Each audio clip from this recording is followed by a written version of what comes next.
வணக்கம் ரசிகர்களே, கை மாற்று நிகழ்ச்சியில் உங்களை சந்திப்பதில் மிக்க மகிழ்ச்சி. நான் உங்களுடைய ஜெய்னேஷ். கை மாற்று அப்படின்னு சொல்லும்போது என்னுடைய வாழ்க்கையை இங்கே இருக்கிற மீனவர்களோடு எக்ஸ்சேஞ்ச் பண்ண போகிறேன். மீனவர்களுடைய வாழ்க்கையை பற்றி உங்களுக்கு தெரியும். ஒவ்வொரு நாளும் 4 காசுக்காக செத்து பொழைக்கணும். சந்தோஷமாகவும் இருக்குது, கொஞ்சம் பயமாகவும் இருக்குது. ஏன்னா நடுக்கடலில் போய் மீன் பிடிக்க போகிறோம். அவங்களுடைய வாழ்க்கை முறை என்னன்னு பார்க்க போகிறோம். வாங்க, வேலாயுதம் அண்ணா காத்துக்கிட்டு இருக்காரு, அவரை பார்ப்போம். கைமாற்று. 13 நட்சத்திரங்கள், 13 குழுக்கள், ஒரே பாடம். கைமாற்று. Men vs. Life. இவர்களின் உடல் மற்றும் மன வலிமையை புரட்டி போடும் ஒரு ரியாலிட்டி ஷோ. வாழ்க்கையின் கடினத்தை உணர்ந்து கொள்ள துன்புற்றோரின் வாழ்க்கையை வாழ வருகிறார்கள். தாழ்மையை கற்றுக்கொண்டு இந்த பிரபஞ்சத்திற்கு நன்றி கூறுகிறார்கள். பல கதைகள், ஆனால் மறக்க முடியாத ஒரு உண்மை. இக்கரை மாட்டுக்கு அக்கறை பச்சை. இந்த பிரபஞ்சத்திற்கு ஒரு நன்றி. இது கைமாற்று. Men vs. Life. Port number 321. அங்கே தான் வேலாயுதம் அண்ணா இருக்கார். 321 அண்ணே, வேலாயுதம் அண்ணே, அண்ணா, வேலாயுதம் அண்ணா.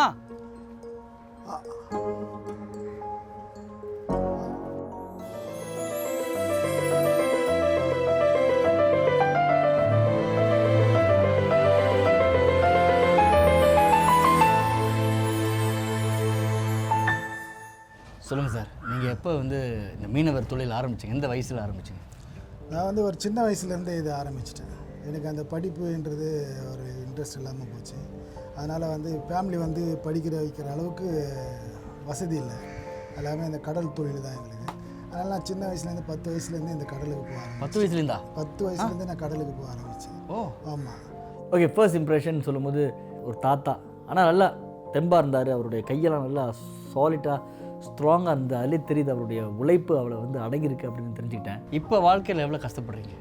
10 வயசுலேருந்து இன்ன வரைக்கும் எனக்கு 62-63 வயசு. 10 வயசுலேருந்து 62 வயசு வரைக்கும் கடல் நம்பி தான். எனக்கு என்னுடைய தாய்க்கு அடுத்தது இவங்க தான் எனக்கு தாய். சாப்பாடு போடுறது இந்த தாய் தான். இந்த தாயை நான் என்றைக்கும் மறக்க முடியாது. என் வாழ்நாள் முழுக்க விவசாயி இயற்கையை சார்ந்து இருக்கிறான். கடல் எங்களுடைய ஃபிஷர்மேன் இயற்கையை எதிர்த்து இருக்கிறோம். எப்படி? இயற்கையை எதிர்த்து போராடுறோம். எதிர்த்து போராடுறீங்க? போராடுறோம். விவசாயி இயற்கை சார்ந்து வாழ்கிறாங்க. நாங்கள் இன்ன வரைக்கும் அதை எதிர்த்து தான் போராடிட்டு தான் இருக்கோம். என்னுடைய வாழ்க்கை இப்படி தான் இருக்குது. ஸோ இப்போ கடலுக்கு போனீங்கன்னா எப்போதும் மீன் கிடைக்கும்னு சொல்ல முடியாது. எங்களுக்கு சம்பளமோ வேறு எதுவோ கிடையாது. கடலில் உள்ள இந்த மீன் நமக்கு கிடைச்சதுன்னா அன்றைக்கி வாழ்வாதாரம் நல்லா சிறப்பாக இருக்கும். அன்றைக்கி நாங்கள் சாப்பாடு கொஞ்சம் எக்ஸ்ட்ரா சாப்பிடுவோம். மீன் இல்லையா கொஞ்சம் கம்மியாக சாப்பிடுவோம். கஞ்சி, கூழ், அப்படியா? அந்த மாதிரி தான். என்ன பண்ணுறது, நான் அவங்ககிட்ட கஷ்டப்படுறேன். அந்த இயற்கை எதிர்த்து வாழ்கிறேன். எனக்கு அது ரொம்ப பிடிச்சிருக்கு. ஒரு நாள் எவ்வளோ எதிர்ப்பு? ஒரு நாளைக்கு 1000 கிடைக்கும், 2000 கிடைக்கும், 500 கிடைக்கும், 100 ரூபா கிடைக்கும். அதை வச்சு என்னுடைய மனைவியும் அதை வச்சு தான் குடும்பம் பண்ணுவாங்க. ஆடம்பர செலவு இல்லாமல் அதை என்ன வருது அதுக்கு தகுந்த மாதிரி என்னுடைய பொருளாதாரத்தை நான் சின்னதுலேருந்து அப்படியே பழகிறதுனால எனக்கு அமைச்சிக்கிறதுக்கு எனக்கு ஈஸியாக இருக்குது. இப்போ இங்கே சுற்றி பார்த்தா அவ்வளோ படகுகள் இருக்குது. கண்டிப்பாக நிறைய போட்டித்தன்மை இருக்கும்ல? இருக்குது, நிறைய இருக்குது. அன்றைக்கி மீனெல்லாம் உடனே கிடைச்சிது. அந்த அளவுக்கு நிறைய இருந்தது கடல். இப்போது இன்றைக்கி ஓட்டம் அதிகமாகி போச்சு. சார், ஒரு நாள் உங்களுடைய வாழ்க்கையில் நீங்கள் எத்தனை மணிக்கு ஏந்திருப்பீங்க? எப்படி மீன் போய் பிடிப்பீங்க? என்ன பண்ணுவீங்க? நான் நைட்டில் ஒரு 2 மணிக்கு எழுந்துவேன் சார். 2 மணிக்கு? நைட்டில் 2 மணிக்கு எழுந்து எல்லாத்தையும் ரெடி பண்ணணும். அது 1 ஹவர் ஆகிடும்.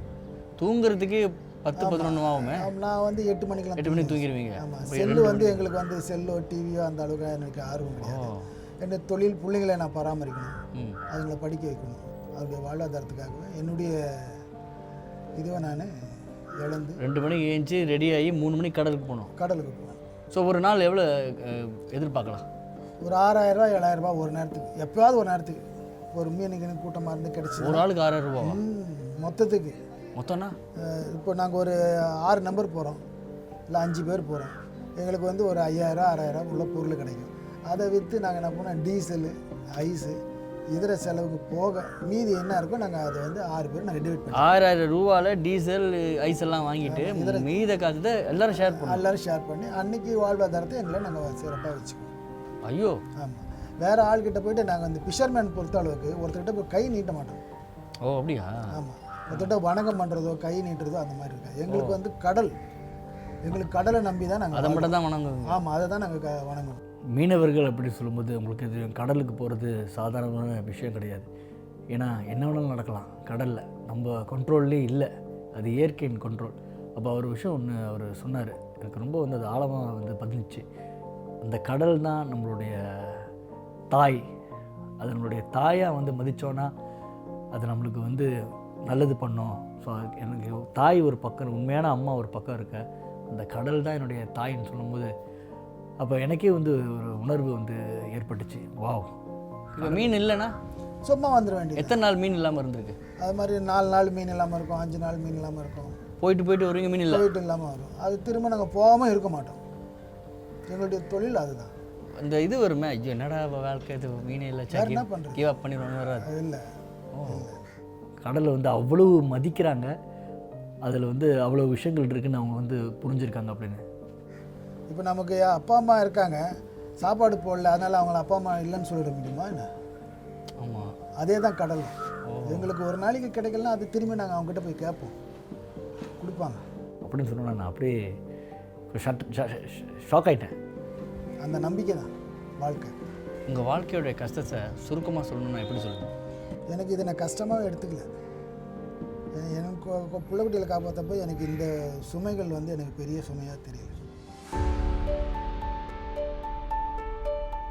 சரி, இன்றைக்கி நீங்கள் ஓய்விடுங்க, என்னால் முடிஞ்ச அளவுக்கு நான் கடலுக்கு போய் ஏதாவது பிடிக்க முடியுமா? அஃப்கோர்ஸ் உங்களுடைய நண்பர்கள் அங்கே இருப்பாங்க, அவங்க நம்மளுக்கு கொஞ்சம் கற்றுக் கொடுக்கலாம், எப்படி மீன் பிடிக்கிறது அப்படின்னு கற்றுக் கொடுத்தாங்கன்னா மீன் பிடிச்சி நான் போய் வேலைக்கு போகிறேன். கண்டிப்பாக.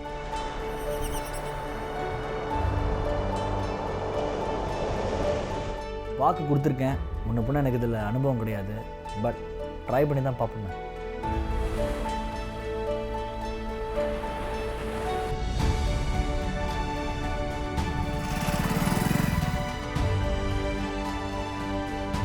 படகுல போகும்போது உண்மையிலே சொல்லணும்னா ஒரு பயம் ஒரு பக்கத்தில் ரொம்ப சந்தோஷமாக எக்ஸைட்டடாக இருக்கும். ஏன்னா எனக்கு இதெல்லாம் மாதிரி எனக்கு பிடிக்கும், இதெல்லாம் வந்து பண்ணுறதுக்கு. உங்களுக்கே தெரியும், கடல் நடுவில் போகிறோம், மீன் பிடிக்க போகிறோம், என்ன மீன் கிடைக்கும்னு தெரில. அதுவும் கடல் நடுவில் இந்த போட்டில் லைட்டாக ஒரு பயம் இருக்குது. பார்ப்போம் எப்படி போகுதுன்னு. அப்படியே இன்றைக்கி தான் காப்பாற்றணும். ஸோ மழை பெய்யக்கூடாது, அலை அடிக்கக்கூடாது. ஸோ அதில் ட்ராவல் பண்ணிட்டு இருக்கும்போது சந்தோஷமாக தான் நான் வந்து போனேன். ஆனால் என்னன்னா, நான் என்ன நினச்சேன்னா, மீன் பிடிக்கிறதுனா சும்மா ஒரு வலையை போட்டு மீன் பிடிக்கிறது, அது இல்லைனா தூண்டில் போட்டு பிடிக்கிறது அப்படின்னு தான் நான் நினச்சிட்டு இருந்தேன். அங்கே போய் பார்த்தா தான் தெரிஞ்சிச்சு, கிட்டத்தட்ட ஒரு 45 நிமிஷம் உள்ளே ட்ராவல் பண்ணோம் கடல் நடுவுக்கு. அங்கே போய் பார்த்தா தான் தெரியுது 20 மீட்டர் அளவுக்கு வலையை வந்து போடுறாங்க அப்படின்னு. ஏன்னா அந்த போல் அவர் வந்து உள்ளே போட்ட பிறகு எனக்கு அவ்வளோ தூரம் இருக்கும்னு நான் நினச்சி கூட பார்க்கல. அதுவும் அது பாதி தான். அப்படின்னா நம்மளுக்கு டபுளாக வந்து அவங்க போட்டு நாள்தோறும் வந்து மீன் பிடிப்பாங்க. அதுவும் ராத்திரி 3 மணிக்கு, விடிய காலையில் 3 மணிக்கு அவங்க அங்கே போவாங்க.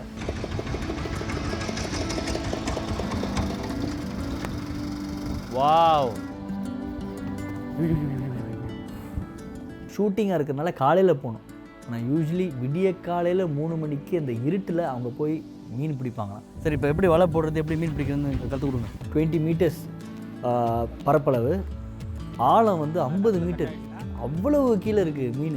அதை தான் வந்து அவங்க மேலே எடுக்கிறதுக்கு அந்த ஒரு வலையாக அந்த கல் இருக்குது பார்த்திங்களா, அதை போட்டு அது அப்படியே அந்த வலையை வந்து கீழே 50 மீட்டர் இறக்கி. ஓகே சார், எப்படி போடுறது? வலையை நம்ம கொடி போட்டோம். கொடி வந்து நமக்கு அடையாளத்துக்கு நம்ம வலை தான். கொடி போட்டாச்சு, கொடி தான் வந்து அடையாளம். ஓகே, அப்புறம் அது பாலில் அதுவே போகுது பாருங்கள். ஓகே, ஒரு கல்லாக தீ போட்டு வரணும். முன்னாடி போய் தீ போடுங்க. முன்னாடி போடுங்க வலையில் ஒரு அளவுக்கு. ஓகே, இந்த மாதிரி வலை போட்டுக்கிட்டே வரணும். அது மூவிங்கில் போன ஒன்று நல்லா பண்ணலாம் அப்படின்னு சொன்னார் செந்தில் அண்ணன். இப்போ வந்து இன்ஜினை ஸ்டார்ட் பண்ண போகிறாரு. அதை மூவிங்கில் நம்ம போனோன்னா சீக்கிரமாக அதை வந்து போட்டுடலாம். ஆனால் பாருங்கள் எவ்வளோ பாருங்கள், எங்கே ஆரம்பித்தோம் பாருங்கள், கொடி எங்கே இருக்குன்னு பாருங்கள். அந்த ஒரு அண்ணன் பக்கத்தில் இருந்து எனக்காக அந்த தூண்டில் போட்டுட்டு இருந்தார்ல, அவர் பிஎஸ்சி நர்சிங் படிச்சிருக்காரு. ஆனால் வேலை இல்லை.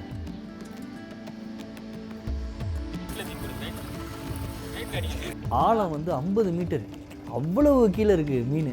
அதை தான் வந்து அவங்க மேலே எடுக்கிறதுக்கு இந்த ஒரு வலையாக அந்த கல் இருக்குது பார்த்தீங்களா, அதை போட்டு போட்டு போட்டு போட்டு அந்த அப்படியே அந்த வலையை வந்து கீழே 50 மீட்டர் இறக்கி அதுக்கப்புறம் 1 மணி நேரம் காத்திருக்கணுமா.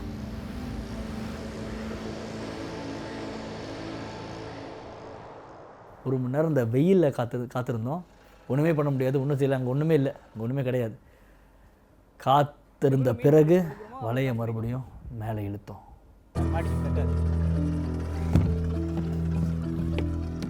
சரியான சூடு. அவரை தொப்பி போட மறந்துட்டேன், அது வந்து எடுத்துகிட்டு வந்திருக்கணும். ஸோ சரியான சூடு. அது மட்டும் இல்லை, அவங்களும் தொப்பி எதுவும் போடல. இந்த வெயிலே அவங்க வந்து காயிறாங்க. நானும் அங்கே வந்து காஞ்சிக்கிட்டு இருக்கேன். கொஞ்சம் கஷ்டமாக இருந்துச்சு. சூடு, உப்பு தண்ணி, கடல் நடுவில் சேரத்துக்கு ஒன்றும் இல்லை. ஆனால் எனக்கு ஒரு நம்பிக்கை இருந்துச்சு, இதெல்லாம் நம்ம ஓதிட்டு இருக்கணும். ஏன்னா 50 மீட்டர் கீழே வலையை போட்டாச்சு. மேலே இழுக்கும் போது ஒரு 10 மீன் வந்தாலே ரொம்ப பிடிச்சிடும். நான் என்ன நினச்சேன்னா ஒரு 100-200 மீன் வரப்போகுது, அப்படி தான் நான் ஒரு நம்பிக்கையோடு இருந்தேன். ஸோ பரவாயில்ல, எவ்வளோ வெயிலாக இருந்தாலும் பரவாயில்ல, ஒரு 10 மீன் கிடச்சாலே நான் ரொம்ப சந்தோஷப்பட்டிருப்பேன் அப்படிங்கிற ஒரு நம்பிக்கையோடு இருந்தேன். I think you got a big fish. பெரிய மீன் கிடச்சிட்டு நினைக்கிறேன். நல்லா வெயிட்டாக இருக்குது. கைமாற்று, men versus life. கைமாற்று, men versus life. சரி, இழுக்க ஆரம்பிப்போம் அப்படின்னு இழுத்துக்கிட்டே இருக்கேன். அது ஒரு டெக்னிக் வேறு இருக்காது. இழுக்க கொஞ்சம் எனக்கு டயர்ட் ஆகிடுச்சு. ஒரு 15 நிமிஷத்தில் நல்லா கொஞ்சம் டயர்ட் ஆகிடுச்சு. இந்த டெக்னிக் எனக்கு வரல, கரெக்டாக வந்து வரல. கையும் வந்து வலிக்க ஆரம்பிச்சிட்டு, முதுகு வலிக்க ஆரம்பிச்சிருச்சு. வெயில் வேறு. ஸோ இந்த அப்புறம் படகு வேறு ஆடுது, ஸ்டேபிள் கிடையாது. இதே முடியவே மாட்டேங்குது. நம்ம போட்டது என்னன்னா பாதி தான், முழுசாக போட்டுருதுன்னா எவ்வளோ நேரம் இருக்கும் பாருங்கள். ஸோ 15 நிமிஷம் கழிச்சு நான் உட்காந்துட்டேன். டைரக்டர் சொன்னார், பரவாயில்ல 1 நாள் முடியும்னா உட்காந்துரு அப்படின்னு. நானும் சரி உட்காந்துட்டேன். உட்காந்தானே அந்த அண்ணங்க வந்து இழுத்துட்டு இருக்காங்க 2 பேரும். அப்புறம் அந்த இன்னொரு அண்ணன் சொன்னார், சீக்கிரமாக இழு, அப்போ தான் நம்ம வந்து சீக்கிரமாக வந்து கரைக்கு போக முடியும், இழு சீக்கிரமாக. ஸோ எனக்கு ஒரு மாதிரி ஆயிடுச்சு. அவங்க கஷ்டப்பட்டு இழுத்துக்கிட்டு இருக்காங்க, எப்போ தான் வரும், அது போயிட்டே இருக்கு. நான் இங்கே வந்து உட்காந்துருக்கேன். அதுவும் நான் பண்ணுறது ஒரு நாள் தான், ஒரே ஒரு அரை மணி நேரமோ ஒரே ஒரு 45 நிமிஷமோ இதை பண்ண போகிறேன். ஆனால் அவங்க நாள்தோறும் இதை வந்து பண்ணுறாங்க. ஸோ ஏன் நான் பண்ணக்கூடாது அப்படின்னு சொல்லிட்டு ஏஞ்சி சரி நம்மளும் பண்ணுவோன்னு இழுக்க ஆரம்பித்தேன். நேரம் இழுத்தோம், ஒன்றும் வரல. கொஞ்சம் தூரம் தான் இருக்குது, ஏதாவது கிடைக்குமா பார்ப்போம். இதுவும் பாதி தான். இதே 45 நிமிஷம் முழுசாக போட்டிருந்தா எவ்வளோ நேரம் ஆயிருக்கும். ஆனால் சில நாள் வந்து 10 நாள் கூட அவங்களுக்கு ஒன்றுமே கிடைக்காம போயிருக்கான். வா, அவ்வளோ எஃபர்ட் போட்டு ஒன்றுமே கிடைக்கலனா ரொம்ப டிசார்டண்டாக இருக்கும். இந்த ஃப்ளாக், என்ன பிளாக் ஃப்ளாக் நம்ம போட்டுருந்தோம் எங்கே இருக்குது பாருங்கள், அங்கே இருக்குது. அது வரைக்கும் இழுக்கணுமா? ஐயோ, இன்னும் 5 மீட்டர் தான் இருக்குது. இது வரைக்கும் எந்த மீனும் வரல. வர்றான் கொடி வர்றான், வாங்க. போட மாட்டீங்களா?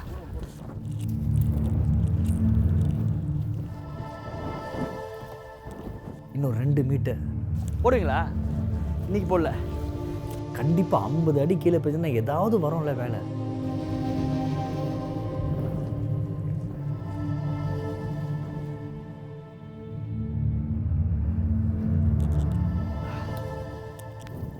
Moment of truth. கிட்டத்தட்ட எல்லா வலையும் மேலே இழுத்துட்டோம்.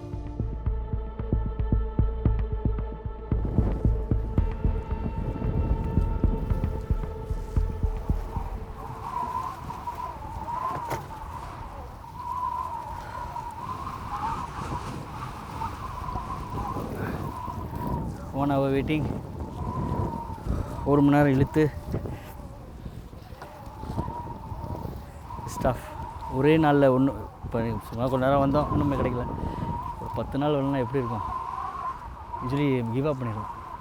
இந்த வேலையை வேணாம்டா இவ்வளோ அங்கே வருஷம் கணக்காக செஞ்சுட்டு வராங்க. And as you can see,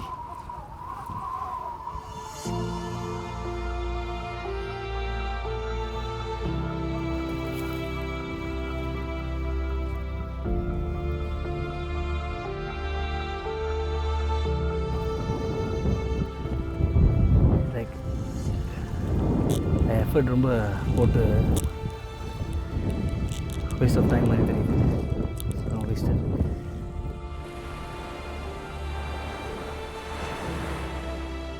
அதுக்கப்புறம் கரைக்கு வந்துட்டோம். அந்த 2 அண்ணன் கூட அவங்ககிட்ட எனக்கு என்ன ஆறுதல் சொல்கிறது கூட தெரில. சரி அண்ணனை போய் பார்ப்போம் அப்படின்னு சொல்லிட்டு அவர் வீடு தேடி போனேன்.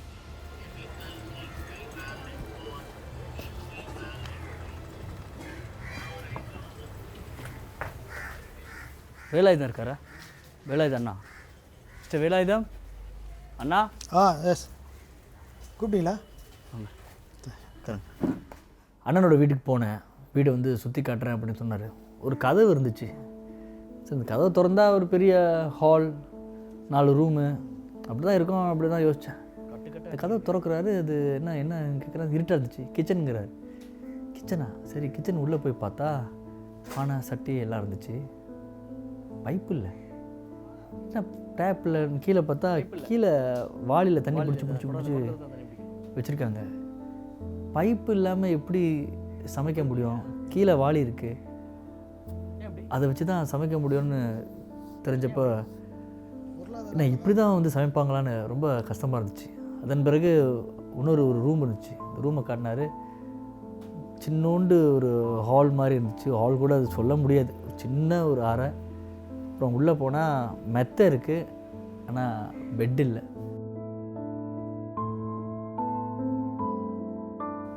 அந்த சின்ன இடத்துல 5 பேர் தங்குறாங்க அப்படின்னு சொன்ன ரொம்ப கஷ்டமாக போயிடுச்சு. சரி கழிவறை கண்டிப்பாக இருக்கும். கழிவறை எங்கே இருக்குதுன்னு தேடி பார்த்தேன். அங்கே இருக்குதுன்னு சொன்னார். மோசமான ஒரு கழிவறை தான் அங்கே இருந்துச்சு.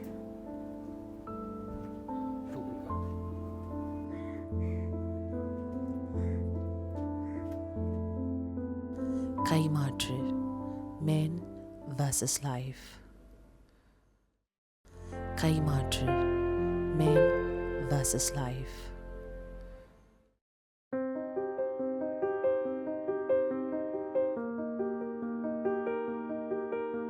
இப்போ 2வது வேலை ஒன்று இருக்குது, அதை முடிக்கணும். மீன் பிடிக்கிறது ஒரு பக்கம் இருக்க, இப்போ இதை வந்து பேக் பண்ணணும், ஐஸ் போடணும், லாரியில் ஏற்றணும், இப்படின்னு பல வேலைகள் இருக்குது. சரி வந்து இது என்ன எப்படி எடுத்துக்குதுண்ணே? மீன் எதுவும் கிடைக்கல. சரி வேறு ஏதாவது வேலை கிடைக்குமான்னு அந்த மார்க்கெட் பக்கம் போயிருந்தேன்.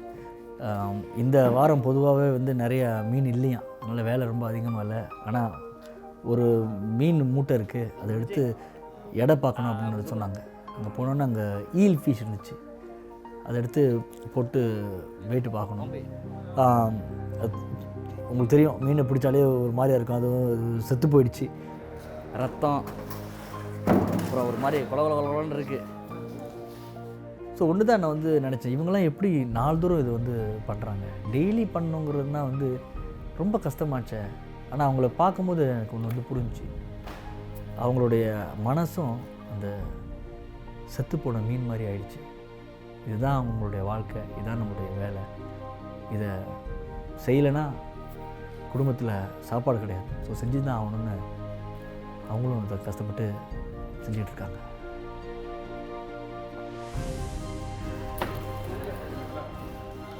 $2.3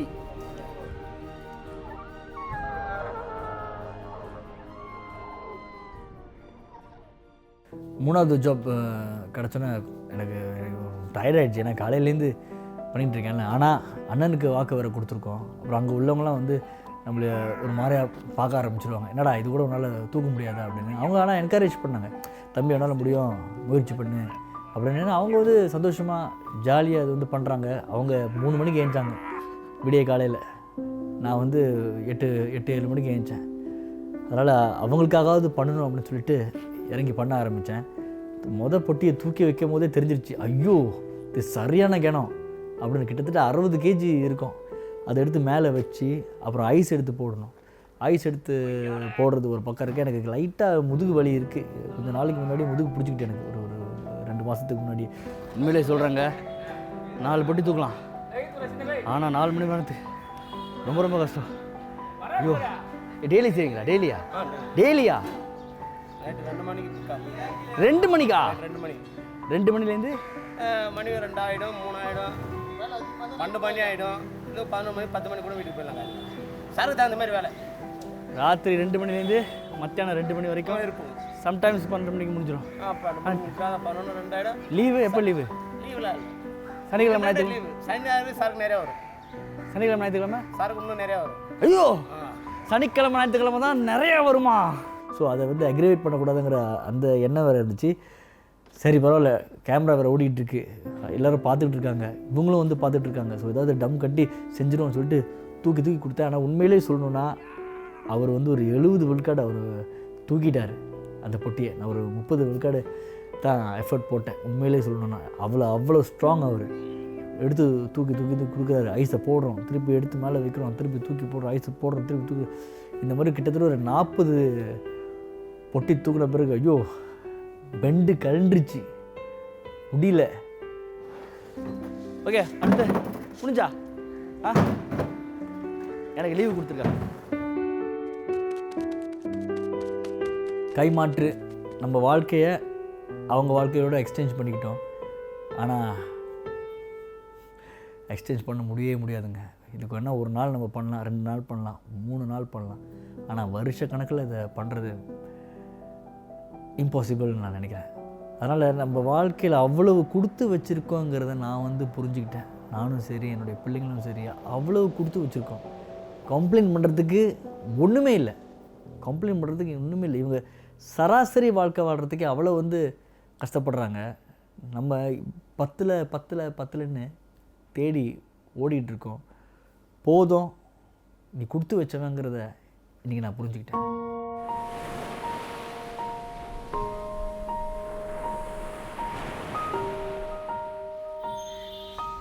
இந்தாங்கண்ணே. நன்றிப்பா. நான் தான் உங்களுக்கு நன்றி சொல்லணும். நன்றி. மீனவரோட வாழ்க்கை வந்து செத்து பிழைக்கணும், அது ஒரு பக்கம் இருக்குது. அவனுக்கும் ஒரு குடும்பம் இருக்குது, அவனை நம்பியும் வந்து அவ்வளோ பேர் இருக்காங்க அப்படிங்கிறத வந்து எனக்கு தெரிஞ்சுக்கிட்டேன். நம்ம வந்து ரொம்ப கொடுத்து வச்சுருக்கோம் நம்ம என்ன நினச்சிக்கிட்டு இருக்கோம், இது இல்லை அது இல்லை, வாழ்க்கை ரொம்ப கஷ்டமாக இருக்குது அப்படின்னு. நம்மக்கிட்ட வந்து அவ்வளோ இருக்குது. அதை நம்ம வந்து எனக்கு நீங்கள் வந்து இன்றைக்கி உணர்த்துனீங்க. ரொம்ப நன்றி. அந்த ஒரு பாடத்தை எனக்கு வந்து கற்றுக் கொடுத்ததுக்கு. வாழ்க்கைங்கிறது வந்து ஒரு பொக்கிஷம். அதை நம்ம வந்து சரியாக பயன்படுத்தணும். இருக்கிறத வச்சு சந்தோஷமாக இருக்கிறது அவ்வளோ முக்கியம்னு நீங்கள் காமிச்சிங்க. எப்போதும் நீங்கள் சொல்லுவீங்க, இது எங்களுடைய வாழ்க்கை. இன்னும் ஒரே ஒரு விஷயம் பாக்கி இருக்குது. இது ஒரு சின்ன அன்பளிப்பு. இதனால் உங்கள் வாழ்க்கை மாற போகிறது கிடையாது. ஆனால் எங்களால் முடிஞ்ச ஒரு சின்ன உதவி. தயவு செஞ்சு ஏற்றுக்குங்க.